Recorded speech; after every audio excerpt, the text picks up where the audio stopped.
الحمد للہ رب العالمین والصلاة والسلام علی سید الانبیاء والمرسلین اما بعد اعوذ باللہ من الشیطان الرجیم بسم اللہ الرحمن الرحیم وذکر فإن الذکر تنفع المؤمنین وقال اللہ تبارک وتعالی هو اجتباکم وقال اللہ تبارک وتعالی کنتم خیر امت اخرجت للناس تأمرون بالمعروف وتنہون عن المنکر وقال اللہ تبارک وتعالی یا ایہا الذین آمنوا کونوا قوامین بالقسط شہداء للہ صدق اللہ العظیم اللہم صلی علی محمد وعلی آل محمد وبارک وسلم رب اشرح لی صدری ویسر لی امری واحلل عقدۃ من لسانی یفقہوا قولی واجعل لی وزیرا من اہلی آمین یا رب العالمین۔ جمعے کے خطاب میں بارہا ذکر ہوا کہ ایک مقصود تو یاد دہانی ہوا کرتا ہے، البتہ پے در پہ ایسے حالات اور واقعات ہمارے سامنے سے گزر رہے ہیں کہ سمجھ نہیں آتی کہ کس نقطے کو یا کس بات کو موضوع گفتگو بنایا جائے۔ ایک طرف یہ پی ایس ایل کا ڈرامہ ہے اس شہر کے اندر اور اس ملک کے اندر، جس کی نتیجے میں شہر کی پوری زندگی کو مفلوج کر کے رکھا ہوا ہے، دل دکھتا ہے اس کے اوپر۔ تو بہرحال میں تو طے کر کے آیا ہوں کہ پھر سے اس پر کلام کرنا ہے۔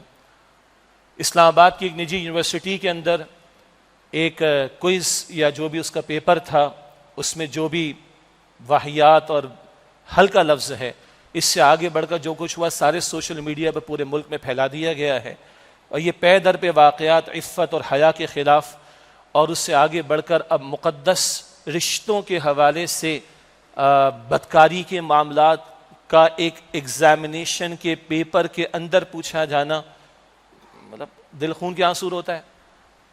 بلوچستان کا علاقہ ہو، ایک وڈیرے کی جاگیردار کی نجی جیل کا معاملہ، پھر سے معاملہ سامنے آ گیا بارکھاں کے علاقے کے اندر، اور وہاں پر جو انسانیت کے ساتھ ظلم و ستم ہو رہا ہے، یہ پے در پہ واقعات ہمارے سامنے۔ ہماری عدلیہ کے ججز کو بڑا لحاظ ہے کہ ہم نے انسانی حقوق کو پامال نہیں ہونے دینا، اور ہم نے کانسٹیٹیوشن کے ہم کسٹوڈین ہیں، اس کی ہم نے حفاظت کرنی ہے۔ اور بہرحال جو کچھ بھی چل رہا ہے کہ وہ الیکشن کی ڈیٹ آ جائے، الیکشن کرا دیے جائیں، کس کا اختیار ہے کس کا نہیں، بڑا ہمارے ججز کا جو ہے وہ بڑا مروت رکھنا اور لحاظ رکھنا، بڑی فکر ہے اس بات کی۔ مگر اللہ کی زمین پر اللہ کا حکم ٹوٹے اور شریعت کے احکامات ٹوٹیں، سود کے دھندے ختم نہ ہوں، اللہ تعالیٰ اور اس کے رسول علیہ السلام سے جنگ جاری رکھنے کا معاملہ جاری رہے، یہاں کسی ان ججز کو خیال نہیں آتا کہ سپریم کورٹ کے اپیلنٹ بینچ کے اندر کچھ اپیلیں موجود ہیں، ان کو ختم کریں تاکہ وفاقی شرعی عدالت کے فیصلے پر عمل درآمد ہو سکے۔ ان ججز کو میں تو کہتا ہوں ان میں سے بہرحال میرا دل دکھتا ہے، ان بغیرتوں میں سے کسی کو خیال اس چیز کا نہیں آتا ہے۔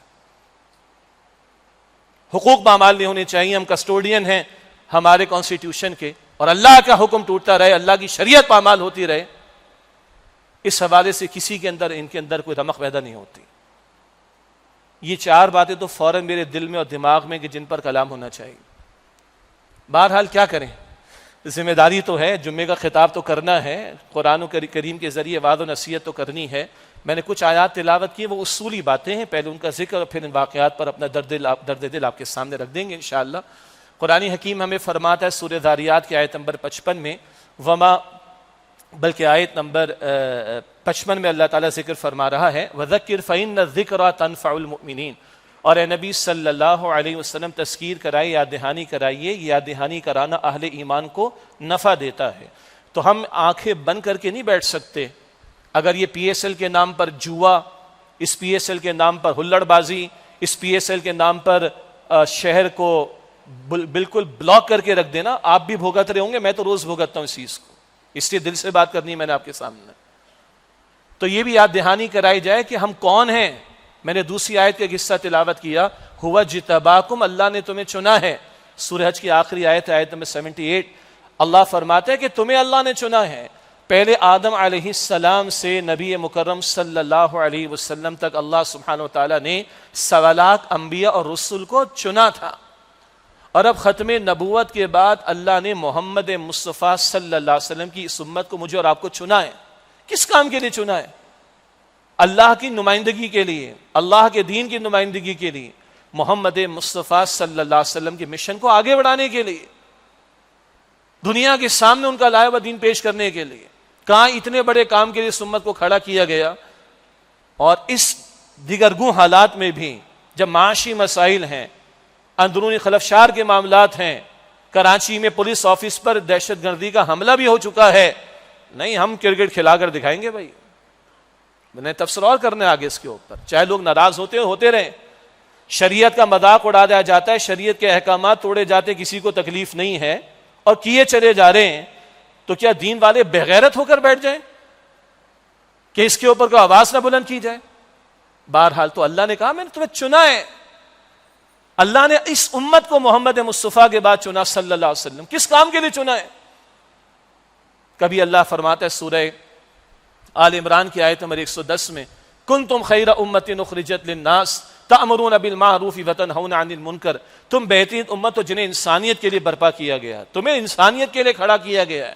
تم نے اپنی فقط فکر نہیں کرنی, انسانیت کی فکر کرنی, تمہیں لوگوں کے لیے کھڑا کیا گیا ہے, جیسے نبیوں کو اللہ نے پہلے کھڑا کیا تھا. تأمرون بالمعروف, تم بھلائی کا حکم دو گے, وتنہون عن المنکر, تم بدی سے روکو گے, تم بدی کو روکنے والے بنو گے, نہ کہ بدی پروموٹ کرنے والے اور دھڑلے کے ساتھ ساری دنیا کے سامنے بدی کو پریزنٹ کرنے والے, اور تم نیکی کا حکم دینے والے بنو گے. اس کام کے لیے اللہ نے کھڑا کیا. اللہ نے ہمیں فرمایا, سورہ نساء اور سورہ مائدہ دونوں مقامات پر آتا ہے, ایک جیسے الفاظ ہیں, یا ایھا الذین آمنوا کونوا قوامین بالقسط شہداء للہ, ایمان والو قسط کے, عدل کے, جسٹس کے, انصاف کے قائم کرنے والے بن کر کھڑے ہو جاؤ.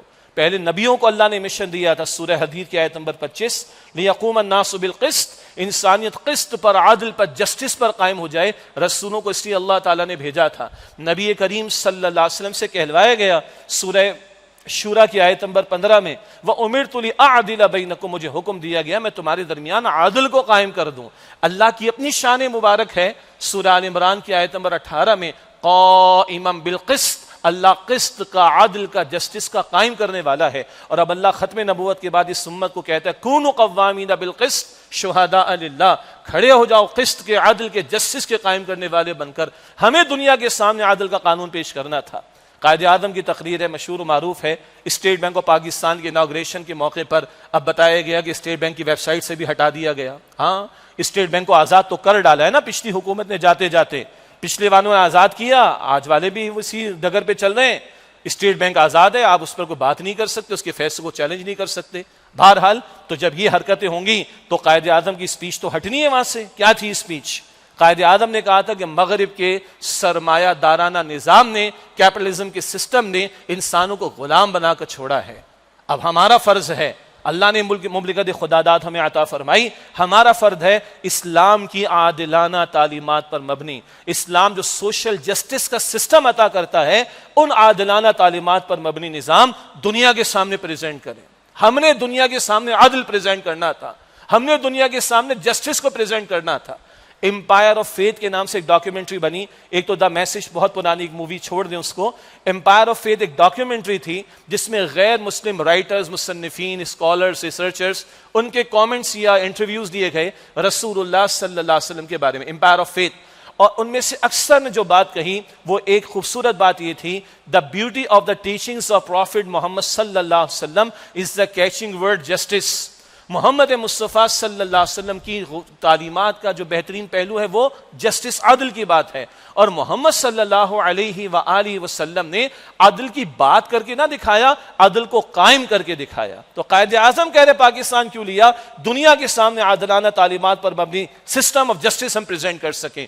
اللہ کے رسول سسٹم قائم کر کے گئے, عدل دے کر گئے. اور اللہ کے رسول کے سامنے صلی اللہ علیہ وسلم, جب ایک بڑے قبیلے کی عورت نے چوری کی, اس کا بھی اتفاق سے نام فاطمہ تھا, اور جب بڑے قبیلے کی عورت فاطمہ نامی, اس کی سفارش آئی کہ بڑی خاندان کی عورت ہے, ذرا اس کو چھوڑ دیا جائے, معاملہ ہلکا رکھا جائے, جیسا آج ہمارے یہاں چلتا ہے, تو اللہ کے رسول علیہ السلام کا چہرہ انور سرخ ہوا. ہاں, سب سے بڑھ کر مسکراتا چہرہ محمد مصطفیٰ کا تھا صلی اللہ علیہ وسلم, سب سے بڑھ کر مسکراتا روشن چہرہ محمد مصطفیٰ کا تھا, اتنا روشن تھا. یہ بھی ہماری تعلیمات کا حصہ ہے. اب عائشہ فرماتی ہے رضی اللہ تعالیٰ عنہا, ایک دن حجرے میں حضور تشریف لائے, اندھیرے کی بات تھی, میری سوئی گر گئی, میں تلاش نہ کر پا رہی تھی, میں نے حضور کے رخ انور اور چہرے انور کی روشنی میں سوئی کو تلاش کر لیا. حضور کا چہرہ بھی روشن صلی اللہ علیہ وسلم، مگر حضور کے چہرے پر جہاں مسکراہٹ ہوتی حضور کا چہرہ سرخ بھی ہوتا تھا۔ یہ ہم بغیرت ہو گئے آج، معاف کیجئے گا، دین کے اوپر حرف آتا ہے اور دین مٹتا ہے اور دین کی تعلیمات کی خلاف ورزی کی جاتی، دین کے خلاف قوانین سازی کی جاتی، ڈنکے کی چوٹ پر اللہ اس کے رسول کے احکامات توڑے جاتے ہیں، اور ہمیں لوگ کہتے کول رہیں، سافٹ رہیں، ٹالریٹ کریں۔ بغیرتی کی بات ہے۔ اللہ کے رسول کا چہرہ سرخ ہوتا تھا، سرخ ہوا اللہ کے رسول کا چہرہ، اور آپ نے فرمایا کہ جان لو تم سے پچھلی قوموں کا معاملہ تباہی کا کب ہوا، کب وہ قومیں تباہ ہوئیں، زوال پذیر امتیں، تباہ ہونے والی امتیں، جب کوئی بڑا جرم کرتا تو اس کو چھوڑ دیا کرتے تھے۔ جیسا آج ہمارے یہاں کہتے ہیں 50 کروڑ سے کم کی اگر آپ کوئی ڈنڈی مارے، فراڈ کریں تو آپ نیب کے ریڈار میں نہیں آئیں گے۔ ان سارے بڑوں نے مل کر یہ قانون بنا لیا، یعنی 40 کروڑ کے 10 کر جاؤ نا، 4 ارب کے، کوئی نہیں پوچھے گا، آپ نیب کے ریڈار میں نہیں آؤ گے۔ کیوں؟ بڑے ہیں، بڑا مارا ہے نا، ڈنڈی بڑی ماری، اور عوام کے اندر لوگ غلطی کریں، غلط ہے، میں پہلے بھی کہتا رہا ہوں، ان کا چالان ضرور ہوگا 500 روپے کا، ہاں ان کا وصول ضرور کیا جائے گا ٹیکس، ورنہ بجلی بھی ان کی کاٹی جائے گی۔ عوام ہے نا، جانوروں کی طرح رہتے رہے۔ تو اللہ کے رسول نے فرمایا کہ صلی اللہ علیہ وسلم تم سے پچھلی قومیں کیوں برباد ہوئیں، ان کا بڑا جرم کرتا تو اس کو سزا دیتے، اور چھوٹوں کو اس کو چھوڑ دیا کرتے، بڑے کو معاف کیجیے گا، اور چھوٹوں کو سزا دیتے تھے۔ اس پر اللہ کے رسول کا چہرہ سرخ ہوا۔ میری اور آپ کی ماں نے فرمایا، اما عائشہ رضی اللہ تعالی عنہا نے، اللہ کے رسول کو کبھی غصہ نہ آتا، اللہ کے رسول نے ذاتی معاملات میں کبھی کسی سے انتقام نہ لیا، لیکن جب اللہ کی حد ٹوٹتی، اللہ کا حکم پامال ہوتا، تو سب سے بڑھ کر غصہ اللہ کے رسول کو آتا تھا صلی اللہ علیہ وسلم۔ کیا حضور کی تعلیم پر مبنی خلافت راشدہ کا نظام تھا۔ جب صدیق اکبر رضی اللہ تعالی عنہ نے خلافت کی ذمہ داری سنبھالنے کے بعد جو خطبہ عطا فرمایا، ایک تو وہ جو حضور کے وصال کا معاملہ تھا، وہ حضور کے وصال کے موقع پر جو خطبہ صدیق اکبر نے دیا، وہ ان کو ہی حوصلہ تھا، من کان یعبد اللہ فإن اللہ حی لا یموت ومن کان یعبد محمد فإن محمدا قد مات۔ جب سیدنا عمر نے تلوار نکال لی، گردن اڑا دوں گا، کسی نے کہا حضور کا انتقال ہو گیا، تو صدیق اکبر نے خاموش کرایا اور خطبہ دیا، جو کہ اللہ کی عبادت کر رہا ہے تو جان لے کہ اللہ حی ہے، ہمیشہ زندہ رہنے والوں سے موت نہیں آئے گی۔ اگر بالفرض محال کو محمد صلی اللہ علیہ وسلم کی عبادت بالفرض محال کر رہا تھا سپوزنگلی، تو جان لے کہ محمد رسول اللہ کا انتقال ہو گیا۔ پھر آیت تلاوت ہوتی ہے، ما محمد الا رسول قد خلت من قبلہ رسول، محمد مصطفیٰ ایک رسول ہیں اللہ کے، ہاں ان سے پہلے بھی رسول گزر چکے ہیں، وہ بھی چلے گئے وصال پر، وہ بھی ان کا بھی وصال ہو جائے گا۔ یہ آیت اس وقت جب تلاوت کی صدیق اکبر نے، تو صحابہ کہتے ہیں لگا آج یہ آیت نازل ہو رہی ہے۔ ان صدیق اکبر نے بالکل ابتدائی خطبے میں رضی اللہ عنہ یہ بھی فرما، کمال کے الفاظ ہیں اور پولیٹیکل سائنس میں سنہری الفاظ سے لکھے جانے والے ہیں، فرمایا تمہارا ہر طاقتور میرے نزدیک کمزور ہے جب تک کہ اس سے حق لے کر حقدار کو نہ پہنچا دوں، اور تمہارا ہر کمزور میرے نزدیک طاقتور ہے جب تک کہ حق حاصل کر کے اس کمزور کو پہنچانا دو۔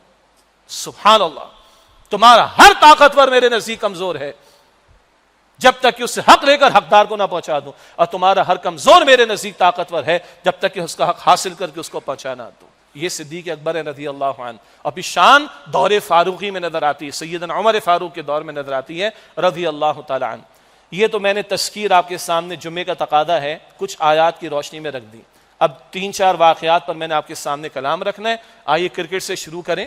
ڈرامہ، یہ ہلڑ بازی، یہ بھائی کوئی سپورٹس کھیلے، کوئی حرج کی بات نہیں، بچے بھی گلی محلے میں کھیلے، میں کہتا ہوں بہتر ہے، فضولیات میں وقت برباد کرنے کی بجائے کہ ان کی فزیکل ایکٹیویٹی ہو جائے، کوئی حرج نہیں۔ ہم ایسے علاقے میں رہیں اور رہتے ہیں کہ جہاں فلیٹ سے 1-2 شیشے بھی ٹوٹ جائیں، اپنے ہی بچے، میں کہتا ہوں کوئی ایشو نہیں، مگر کرکٹ کو تم نے کیا بنا دیا ہے؟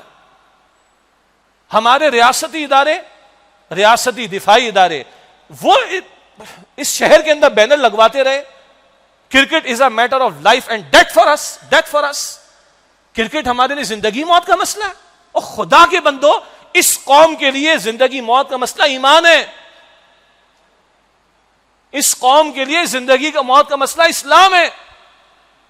اسلام ہے تو یہ قوم ہے، ورنہ کہے گی قوم، زبانیں الگ، خطے الگ، برادریاں الگ، ڈریس کوڈ الگ، کھانے پینے کے ہمارے انداز الگ، ہمیں جوڑنے والا تو اسلام ہے۔ اور تم کہتے ہو ریاستی اہلکار ہونے کے باوجود، ادارے چلانے کے باوجود، کہ کرکٹ زندگی موت کا مسئلہ ہے، لعنت ان جملوں کے اوپر میری طرف سے. اور یہ کیا T20 کہتے ہیں اس کو، 2020. ویول ریچرڈز کہتا ہے یہ تو میں نے کل کئی ترجمانی کی، یہ بے وقوفی کی بات ہے، یہ کرکٹ ہو رہی ہے کوئی. میں تو کہتا ہوں گلی ڈنڈا ہے، جس کا لگ گیا لگ گیا، نہیں لگا نہیں لگا. کیا تماشا ہے. ترکی اور شام میں ہزاروں مسلمان شہید انتقال کر گئے، اتنی بڑی ان کے اوپر آفت ہے، اور ہم نے یہاں گواہیوں کو کھڑا کر کے اناگوریشن کروایا PSL کا، ڈانس کروائے، ناچ کروائے، کانسرٹ کروائے ہم نے، اور این اس موقع پر وہاں پر زلزلے آئے ہوئے. ہم کہہ رہے ہیں ہم کرکٹ کروا کے دکھائیں گے. اس شہر میں حملہ ہو گیا، اللہ حفاظت رکھے. شہید ہونے والے مسلمان بھائی تھے ہمارے پولیس والے، اللہ ان کی مغفرت فرمائے. ہماری بھی ہمدردی ہے. اور ایک بہت بڑا ذمہ دار کہتا ہے ہمارے کرکٹ بورڈ کا، ہاں تھریٹ جو ہے وہ پولیس والوں کے لیے، کرکٹ والوں کے لیے نہیں ہے. انا للہ و انا الیہ راجعون. اور سٹے چل رہے ہیں، زبان سے عام باتیں ہیں، جوئے چل رہے ہیں اس کے اوپر، فحاشی اور یعنی عورتوں کو دکھایا جانا چوکے چھکے پر، سٹا جوا سب ہو رہا ہے کہ نہیں ہو رہا. پریکٹس کے لیے ٹیم نکل رہی ہے، شارع فیصل بند کیا تم نے. بچے پھنسے ہوئے ہیں، عورتیں پھنسی ہوئی، مرد پھنسے ہوئے، ایمبولینس پھنسی ہوئی ہیں، فلائٹیں لوگوں کی مس ہو رہی ہیں. آدھا شہر کھود کے رکھا ہوا ہے، آدھا شہر کرکٹ کے نام پہ برباد کر کے رکھا ہوا ہے. اور کل کہہ رہے پنجاب کے سارے میچ بھی کراچی میں شفٹ کر دیں گے. کیوں؟ یہی سارے مظلوم رہ گئے، یہی برباد ہوتے رہے، ان کا پیٹرول ضائع ہو، ان کا وقت ضائع ہو، ان کے مریض جو ہے ایمبولینس کے اندر پھنسے رہے، ان کی فلائٹ میں مس ہوتی رہے. یہ کیا کر رہا ہو آخر؟ اور اس کرکٹ کا نام کر کے کر کیا لوگے؟ اول تو گلی ڈنڈا ہے یہ. سعید انور صاحب نے بڑی اچھی بات کی، اللہ ان کو جزائے خیر عطا فرمائے. اس بندے سے محبت ہے، اس کو مجھ سے محبت ہے الحمدللہ. یکسو ہو کر دین کے کام میں لگا ہوا ہے، یکسو ہو کر، اللہ جزائے خیر دے. آپ میں سے اکثر لوگ جانتے ہیں، بڑی اچھی بات کہی کہ ہمیں بے وقوف بناتے رہے. کرکٹ میں نام پیدا ہوگا، دنیا میں نام روشن ہوگا. کرکٹ بہت بڑا کھیل ہے، کرکٹ میں نام ہوگا، دنیا میں نام روشن ہوگا. دنیا کا سب سے مہنگا اسپورٹ کون سا ہے؟ فٹ بال. اور ماضی میں کتنی مرتبہ برازیل اوپر رہا سب کو پتا ہے. اس کا پہلے جو پلیئر تھا وہ پلیئر آف دا سینچری قرار پاتا ہے. برازیل کی کیا حیثیت ہے دنیا میں معاشی اعتبار سے؟ کوئی حیثیت ہے؟ آپ لوگ جانتے ہیں نا برازیل کو، فٹ بال میں بہت آگے. کوئی حیثیت ہے دنیا میں برازیل کی؟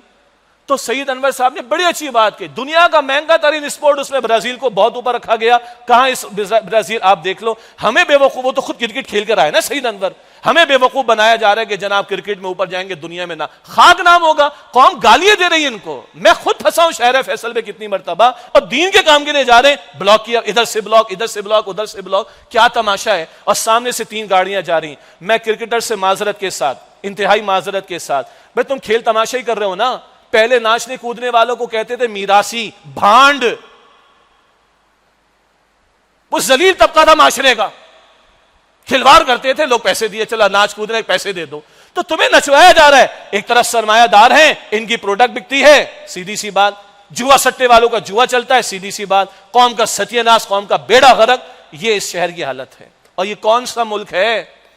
اسلامی جمہوریہ پاکستان. ہمیں سکھایا جا رہا ہے یہ زندگی موت کا مسئلہ ہے کرکٹ. اسلام کدھر ہے؟ اسلام کی تعلیم کدھر ہے؟ اللہ کے حکم کے ٹوٹنے پر کوئی جذبہ نہیں. اور تو اور 3 کوسٹر کے اندر ٹیم جا رہی تھی غالباً، یہ ٹیمیں جا رہی ہوں گی، آگے کمانڈوز، پیچھے کمانڈوز، ادھر پولیس والے، ادھر پولیس والے، ادھر رینجرز والے، ادھر کمانڈوز، ادھر سب کو بند کر کے رکھا ہوا ہے. کیوں؟ یہ ساری قوم جانور ہے کیا؟ غلام ہے کیا؟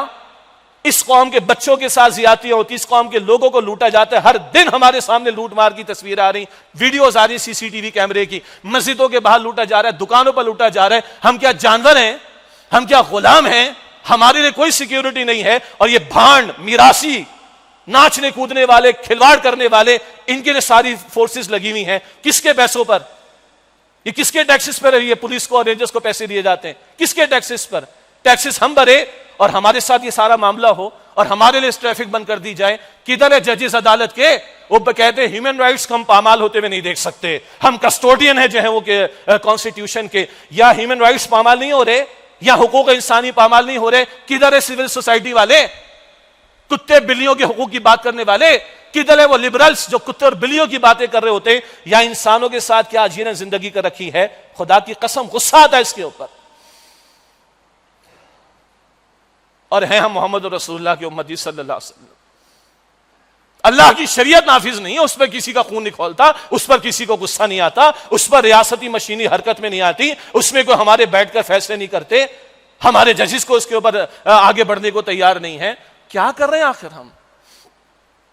کہاں اپنا وقت برباد کر رہے ہیں؟ کہاں اپنی صلاحیتوں کو برباد کر رہے ہیں؟ یہ درد دل ہے بھائی، اور یہ جمعے کا تقاضا ہے، یہ ممبر رسول کی ذمہ داری ہمارے پاس ہے. کہاں جا رہا ہے قوم کو، کہاں لے کر جا رہے ہو؟ اتنی بڑی دہشت گردی ہو گئی، اس کے بارے میں کوئی فکر مندی کا معاملہ. کرکٹ ہم نے کروا کر دکھانی ہے، معاف کیجئے گا. اور پچھلے سال میں نے ایک اور بات کہی تھی، مجھے زیادہ نہیں اندازہ، پتہ نہیں باہر کے پلیئر ابھی بلوائے گی نہیں بلوائے، تھرڈ کلاس پلیئرز کو بلوا کر یہ 2020 کا ڈرامہ رچایا جاتا ہے. مجھے معاف کیجئے گا، مجھے نفرت نہیں ہے کرکٹ سے. اب میں نے پہلے کہہ دیا، اگر ہمارے محلے میں گلی کونوں میں بچے کھیل لیں، ان کی فزیکل اگر ایکسرسائز ہو جائے کوئی مسئلہ نہیں، مگر اس کے نام پر جو بے حیائی، فحاشی، عریانی اور جو جوا اور سٹا اور پوری قوم کی زندگی اجیرن، یہ کون سی کرکٹ ہے؟ یہ کون سا اسپورٹس ہے؟ یہ کون سی انسانیت ہے؟ اور یہ کن لوگوں کے ساتھ کہ جو محمد مصطفیٰ صلی اللہ علیہ وسلم کے نام لے رہا ہے؟ دوسری بات، اسلام آباد کی یونیورسٹی کا ایک معاملہ ہو گیا. ابھی بھی ایک صاحب کا میں نے کلپ دیکھا، انہوں نے اچھی بات کہی. ہم نے بھی کوئی باقاعدہ اس پر بات نہیں کی ہے، کوئی پریس ریلیز وغیرہ جاری نہیں کیا. ایسا شرمناک واقعہ کہ پھر اس کی تشہیر ہوتی ہے، تشہیر فاحشہ ہو جاتی ہے، فحش باتیں پھیلتی، مگر اب ہر ایک کو پتہ چل گیا. استغفر اللہ ربی من کل ذنب واتوب الیہ، انا للہ وانا الیہ راجعون. وہ سائیکالوجی ہیومینٹیز کا کوئی پیپر، اس میں کوئز آ گیا اور اس میں معاذ اللہ ایسا سوال پوچھا کہ زبان لڑکھڑاتی کہتے ہوئے. پتا ہو گیا ہوگا سب لوگوں کو، جو لوگ بھی سوشل میڈیا اخبارات میں بھی سب کچھ آ گیا. اب جب آ گیا تو بتانا پڑے گا کچھ نہ کچھ. بہن اور بھائی کے درمیان بدکاری کے معاملات کے بارے میں سوال پوچھ کر پوچھا جا رہا ہے، تم اپنا ایکسپیرینس شیئر کرو. ہاں جی، یونیورسٹی والے نے اس کو بلیک لسٹ کر، اس کو باہر نکال دیا. یہ کوئی ایک واقعہ ہوا ہے شہر کے اندر، اس ملک کے اندر؟ یہ کوئی ایک واقعہ ہے؟ عشق و محبت کی داستانیں آپ کے ہماری تعلیمی اداروں میں، ہم بھی اسی شہر کے پڑھے ہوئے ہیں، پڑھاتے بھی رہے ہیں. ہم تو اسلامیات پڑھانے کو جاتے تھے، نگاہوں کی حفاظت کا مسئلہ ہو جایا کرتا تھا. کیا پڑھایا جا رہا ہے، کیسے کیسے ناولز ہمارے بچے اور بچیوں کو کیمبرج سسٹم میں پڑھائے جا رہے ہیں، اور سائیکالوجی کے اندر اور دیگر سبجیکٹس کے، تمام سبجیکٹس کے اندر کس طرح کی باتیں چل رہی ہیں. تو اب آنکھیں بند کر کے بیٹھے رہیں گے کیا؟ اللہ کے دین نے ستر اور حجاب کے احکامات دیے، اللہ تعالیٰ کے دین نے حیا کی بات کی ہے، اللہ تعالیٰ کے دین نے مرد اور عورت کے دائرہ کار کو علیحدہ بیان کیا ہے، اللہ تعالیٰ کے دین نے نکاح کو آسان کرنے کی بات کی ہے، محرم نامحرم کی تمیز رکھی ہے، محرم کا تقدس ادب بتایا ہے، عفت و پاکیزگی کی زندگی کا تقاضا کیا ہے. آج تو بیڑا غرق ہو رہا ہے، اس کا ستیہ ناش ہو رہا ہے. اور یہاں تک تو بات پہنچے گی. میں آپ کو ایک اور بات عرض کرتا ہوں، پھر شاید یہ بات زیادہ الیبریٹ ہو جائے گی. بہت مشہور صاحب علم گزرے شیخ احمد دیدار صاحب، اللہ تعالیٰ رحمۃ اللہ علیہ، اللہ ان کے درجات کو بلند فرمائے. بعض وہ حضرات کے جو گمان ہے میرا 40-50 سے اوپر کی عمر کے ہوں گے، شاید ان کو یاد ہوگا. شیخ احمد دیدار مرحوم کا ایک بہت مشہور ڈائلاگ ہوا جیمی سوائگارٹ کے ساتھ. جیسے اب ڈاکٹر ذاکر نائک صاحب کے معروف رہے ہیں ماضی میں، اللہ ان کی حفاظت فرمائے، تو پائنیئر شیخ احمد دیدار اس دور میں تھے. تو شیخ احمد دیدار صاحب مرحوم کا ایک بہت مشہور ڈائلاگ ہوا جیمی سوائگارٹ کے ساتھ، ایک بہت بڑا کرسچنس کا لیڈر تھا اور جو ان کا پریسٹ تھا. وہ ہم دیکھا ہم نے اس کو بھی. اور ایک موقع پر آ کر شیخ احمد دیدار کا چہرہ سرخ ہو گیا اور انہوں نے کہا کہ یو پیپل آر گاربیج. سن لیجیے گا، میری پوری بات آگے وضاحت آ جائے گی. You people are garbage. Garbage کچرے کو کہتے ہیں. یہ آسانی اس لیے کہ تمام ساتھی اس وقت موجود ہیں مسجد میں، ہر طرح کے علاقے سے اور تعلیمی بیک گراؤنڈ سے. You people see the garbage. You people listen to the garbage. You people speak the garbage. You people speak the garbage. And you had put the garbage in the book which you claim to be the book of Allah subhanahu wa ta'ala. And you have put 10 cases of incest in the book which you claim to be the book of Allah subhanahu wa ta'ala. Inna lillahi wa inna ilayhi raji'un. اس کا ترجمہ ہے کہ تم کچرا گندگی دیکھتے ہو، کچرا اور گندگی سنتے ہو، کچرا اور گندگی بولتے ہو، کچرا اور گندگی سوچ کر تم کہتے ہو کہ یہ بائبل اللہ کی کتاب ہے. ہم مسلمان نہیں کہتے، ہم اس انجیل کو مانتے جو اصلاً عیسیٰ علیہ السلام پر نازل ہوئی. ٹھیک، تم نے تو تبدیل کر دیا اور تم اتنے گاربیج اور کچرے والے ہو گئے ہو کہ تم نے اس کتاب میں جس کو تم کہتے ہو کہ خدا کی کتاب ہے، تم نے اس میں انسیسٹ یعنی محرم کے ساتھ بدکاری کے 10 کیسز لکھ ڈالے. پھر جیمی سوائگارٹ کو کہا تھا شیخ احمد دیدار نے، I knew 5 cases but you have added to my knowledge. I've gone through your literature. I came to know there are 10 cases of incest mentioned in the book which you claim to be the book of Allah subhanahu wa ta'ala. تمہارے literature سے پتا چلا 10 تم نے cases ڈال رکھے ہیں اس کتاب میں، معاذ اللہ، جس کو تم کہتے ہو خدا کی کتاب. یہ وہ بے خدا تہذیب، محرم کے ساتھ بدکاری کا معاملہ اور اتنے گندے گندے معاملات کے اندر مبتلا کہ خدا کی کتاب میں کچھ. اور پھر کہا جیمی سوائگارڈ نے یہ پڑھو یہ پیسج، کیا تم یہ پیسج اپنی بیٹی کے ساتھ بیٹھ کر پڑھ سکتے ہو؟ اور تم نے یہ گندگی خدا کی کتاب میں ڈال دی جس کو تم خدا کی کتاب کہتے ہو. پھر کوئی حد نہیں ہوتی. پھر یہاں تک پہنچی کرسچینٹی اس گندگی کے ڈھیر کی وجہ سے. آج ہمارے ہاں فلمیں، ڈرامے، ناچ گانے ہلکی بات ہے، کانسرٹ ہی ہلکی بات ہے. اس سے آگے کے معاملات، دعوتیں. میں ابھی فیصل آباد میں تھا، میرا دل رو گیا خدا کی قسم. ایک بچہ کھڑا ہوا، اس کی عمر 19 سال ہے، یونیورسٹی میں پڑھ رہا ہے. کہتا ہم کہاں جائیں گے؟ آج ہماری بہنوں اور بیٹیوں کی قیمتیں لگائی جا رہی ہیں سوشل میڈیا کے اوپر. بس اس سے آگے میری ہمت نہیں کہ میں آپ کو الیبریٹ کر کے دکھاؤں کیا کیا چل رہا ہے. بیچ رہے گندگی کے نام پر زنا، اور اس سے کمتر کیا بات ہے. وہ رو گیا خدا کی قسم. بچہ اپنا تعارف کرا رہا تھا. ہماری اس قوم کی بہنوں اور بیٹیوں کو ہم قیمتیں لگائی جا رہی، کرے تو کیا کرے آخر. تو گند تو ہم نے مچا رکھا ہے نا. اللہ کی کتاب سے دوری، محمد مصطفیٰ کی تعلیم سے دوری صلی اللہ علیہ وسلم، اور وہ بے خدا تہذیب آئیڈیل بنی ہوئی جس کو ہمارے استاد کہتے تھے ڈاکٹر اسٹار صاحب رحمۃ اللہ علیہ. وہ جو دجالی تہذیب کا وار ہے ہمارے اوپر، مسلم معاشروں کے اوپر، اس دجالی تہذیب کا آخری حملہ ہماری حیا پر، ہماری شرم پر، ہمارے معاشرتی نظام پر اور ہمارے فیملی سسٹم کے اوپر. کتنوں کو فکر ہے، کتنوں کو فکر ہے کہ ہمارے گھر میں بی بی فاطمہ الزہرا رضی اللہ تعالی عنہا کی چادر، اما عائشہ صدیقہ رضی اللہ تعالی عنہا کی چادر اور لباس کا پاس رکھا جائے. ہمارے گھروں میں کیا چل رہا ہے؟ شادی بیاہ کے موقع پر کیا ہوتا ہے؟ ہم بھی ٹریول کرتے ہیں، آپ بھی ٹریول کرتے ہیں. اب ہمیں بڑی مصیبت پڑ جاتی ہے کہ بھائی الگ سے سیٹ دو، عورت کے ساتھ نہ بٹھاؤ. لوگ کہتے ہیں یہ تو دقیانوسی بات ہے. دقیانوسی بات ہے. امریکہ کی کتنی بعض multi national travelling guide lines اپنے اسٹاف کے لیے جاری کی. اس میں ایک بات یہ بھی لکھی ہوئی، کوشش کریں کسی عورت کے ساتھ نہ بیٹھیں. آپ ملٹائی نیشنل یو ایس میں اپنی بعض اسٹاف کی ٹریولنگ کے لیے انہوں نے یہ ہدایات نامے جاری کرنا شروع کر دی. کچھ کہیں کہیں کسی کو سمجھ آ رہی ہے. کل وہ پیوٹن کی ایک تقریر، رشیا کا صدر، اس کا انگلش میں ٹرانسلیشن ملا. ابھی صبح ہماری کلاس تھی ایک ہمارے رجوع القرآن کورس کے ساتھیوں کے ساتھ، وہاں بھی میں نے ذکر کیا. پیوٹن کہہ رہا ہے کہ وہ بے خدا تہذیب نے ہمارے فیملی کو برباد کر دیا، ہمارے بچوں کے ذہنوں کو خراب کر دیا، نکاح سے ہمیں دور کر رہے ہیں، فیملی ہماری برباد کر رہے. پیوٹن کو سمجھ آ رہی. کبھی یو ایس ایس آر کا آخری صدر تھا گورباچوف، اس کو سمجھ آ گئی تھی. اس کو کوٹ مفتی تقی عثمانی صاحب نے بھی اپنی کتاب میں کیا. اس نے کہا جس عورت کو باہر لا کر ہم نے کونے پہ باہر سڑک پہ کھڑا کر دیا، اس عورت کو اس کے اصل مقام گھر تک کیسے پہنچائیں. ہمیں ایک ایسی تحریک چلانی چاہیے. یہ یو ایس ایس آر کے آخری صدر کے الفاظ ہیں، کوٹ ان کوٹ. اور خدا کی قسم جب Gorbachev U S S R آتا ہے تو مجھے سورہ احزاب کی آیت 33 یاد آتی، 33. اور جب ہم سورہ احزاب کی آیت 33 سنتے، پڑھتے، مطالعہ کرتے ہیں یا بیان کرتے ہیں تو گورباچوف کا اسٹیٹمنٹ یاد آتا ہے. وہ کہتا ہے وقرن فی بیوتکن، اپنے گھروں میں قرار پکڑو. عورت کا اصل مقام گھر ہے. باہر نکلے سطر حجاب کے احکامات ہیں، شریعت کے پردے کے احکامات ہیں، ان کا لحاظ رکھیں. ان سب باتوں کو تو ہمارے اکثر لوگ دقیانوسیت کہتے ہیں. تو آج بات یہاں تک پہنچی تو ایک کیس ہے جو سامنے آیا ہے، فائر کر دیں گے بات ختم تھوڑی ہو جائے گی. وہ جو سوشل انجینئرنگ کا پورا پروگرام چل رہا ہے، اور یہاں پر اب بعض کمپنیز کے اندر پہلے ہوا تھا کچھ پیٹرول پمپ پہ عورتوں کو لا کے کھڑا کر دیا، اب یہ بات اور آگے بڑھے گی. عورت کو کس طرح کھلونا بنا کر پیش کر رہے ہیں. عورت کی عزت ہے، تکریم ہے جی. اس کو گاڑی پر بٹھا کر گاڑی بیچ رہے ہو، عورت کو بیچ رہے ہو. عورتوں کو ہی کہنا پڑا بھی موسم گرمی آ رہا ہے، ارے لان بیچو، عورت کو تو نہ بیچو. کیا تذلیل عورت کی جا رہی، کھلواڑ بنا کے رکھا ہوا. نکاح کو کر دیا مشکل، زنا کے راستے آسان.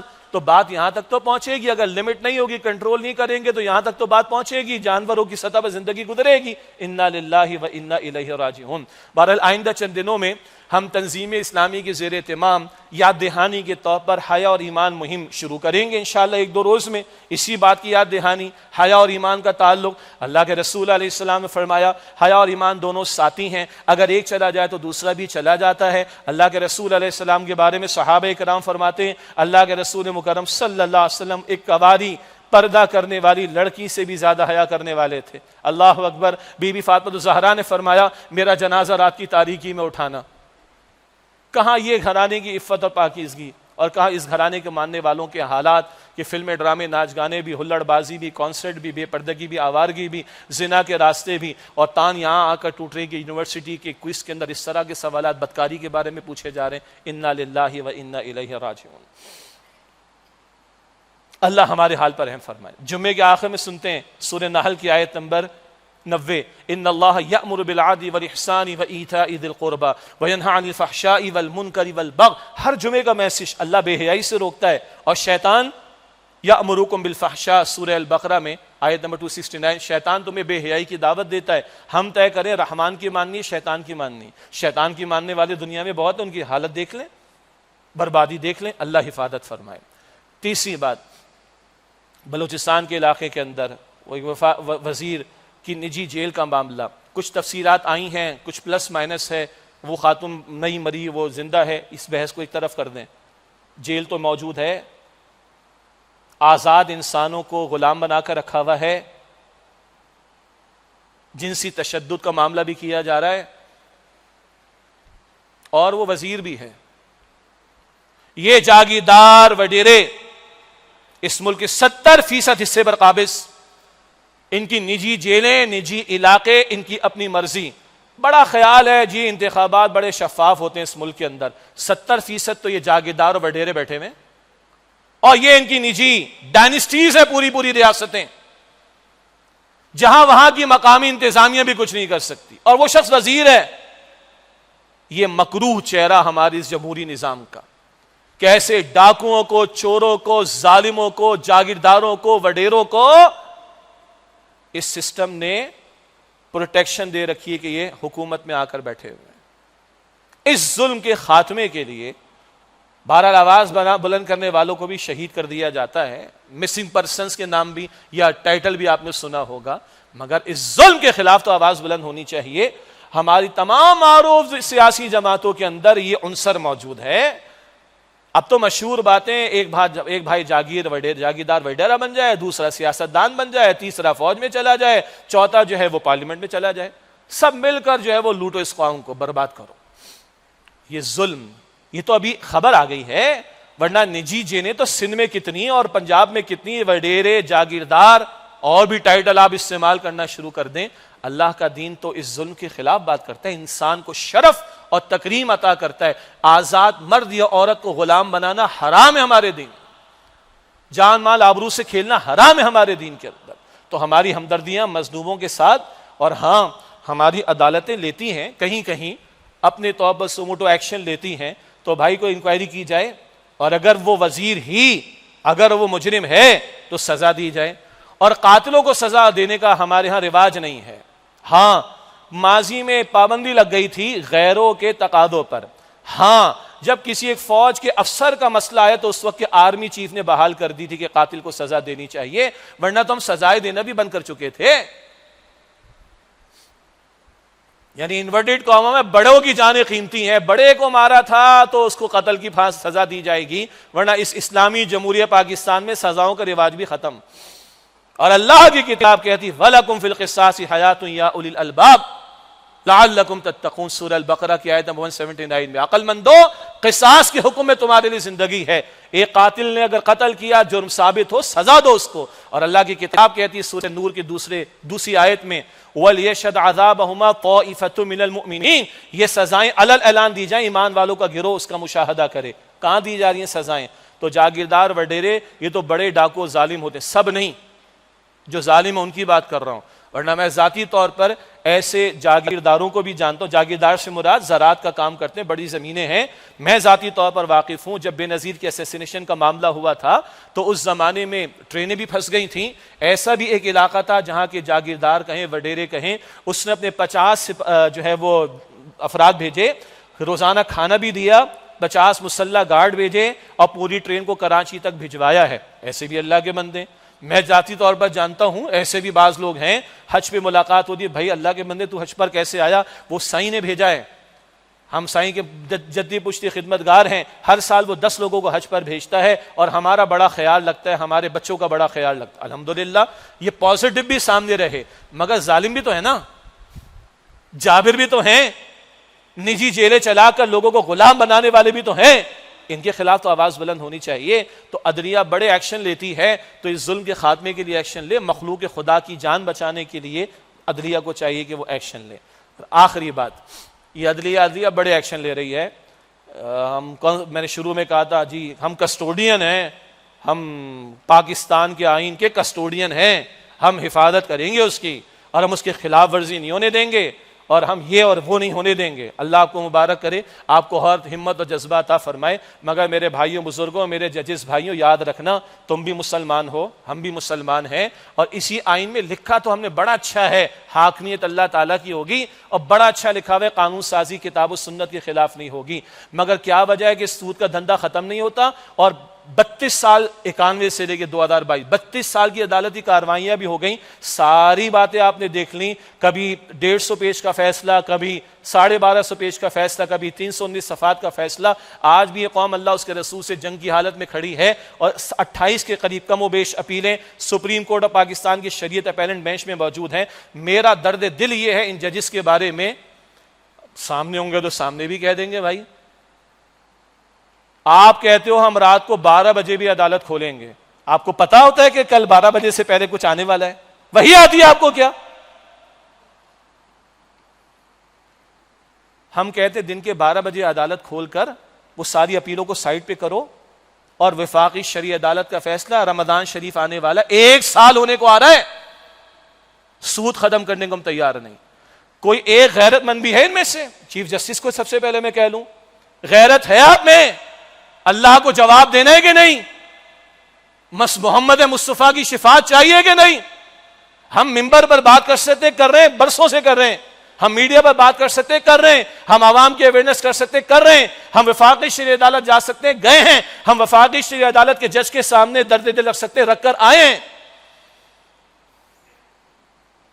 آپ تو ایکشن لے سکتے ہو، تو لو نا ایکشن. 9 کا بینچ بنا دیا، انتخابات 90 دن میں، کانسٹیٹیوشن کا تقاضا ہے، کراؤ انتخابات. بحث نہیں کرتا میں آپ سے، کو اللہ کا حق ہے. ہم لوگوں کے حقوق پامال ہوتے ہوئے نہیں دیکھ سکتے، ہم ہیومن رائٹس کو وائلیٹ ہوتے ہوئے نہیں دیکھ سکتے. اللہ کا بھی کوئی حق ہے کہ نہیں کہ اس کے ساتھ جنگ ہم ختم کریں؟ تو بھائی آپ بھی خدا را اللہ کو جواب دے ہوں گے کل. آپ اپنا اختیار استعمال کریں، ایکشن لیں، اور ساری اپیلوں کو ہٹائیں وہاں سے، سپریم کورٹ کی شریعت اپیلنٹ بینچ سے، تاکہ وفاقی شرعی عدالت کے فیصلے پر عمل درآمد ہو سکے. یہ آج میں نے آپ کے سامنے درد دل رکھا ہے، خون کھولا پچھلے 3-4 دن سے میرا، خدا کی قسم. کوئی غیرت ہمارے اندر نہیں اللہ کے لیے، اس کے دین کے لیے کوئی غیرت نہیں ہمارے اندر. کوئی ہمارے چہرے کا رنگ بدلتا نہیں، کوئی جذبات ہمارے بھڑکتے نہیں.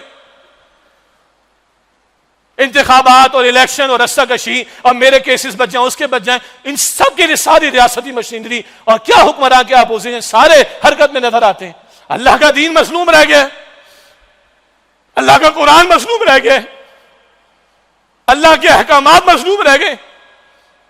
کوئی جج کھڑا ہونے کو تیار نہیں، کوئی حکمران ٹس سے مس ہونے کو تیار نہیں، اور قوم بھی کھڑی ہونے کو تیار ہے. تو پھر اللہ کے سامنے رو سکتے ہیں، اللہ کے سامنے گڑ گڑا سکتے ہیں، اللہ کو دعائی دے سکتے ہیں. ہم تو کمزور ہے، نہ کرے تو کیا کریں آخر. نوح علیہ السلام نے بھی کہہ دیا تھا انی مغلوب فانتصر، اللہ میں تو مغلوب، وہ تو 950 برس کی ہوگی، میں نے تم تو کچھ بھی نہیں. تو پھر اللہ کے سامنے روئیں گے. زبان چلا سکتے، زبان سے بول سکتے، خطاب کر سکتے، بیان کر سکتے، مگر جن کے پاس اختیار ہے ان کو بھی تو غیرت آنی چاہیے. اللہ ہمیں بھی غیرت عطا فرمائے، ان کو بھی عطا فرمائے. وآخر دعوانا الحمدللہ رب العالمین.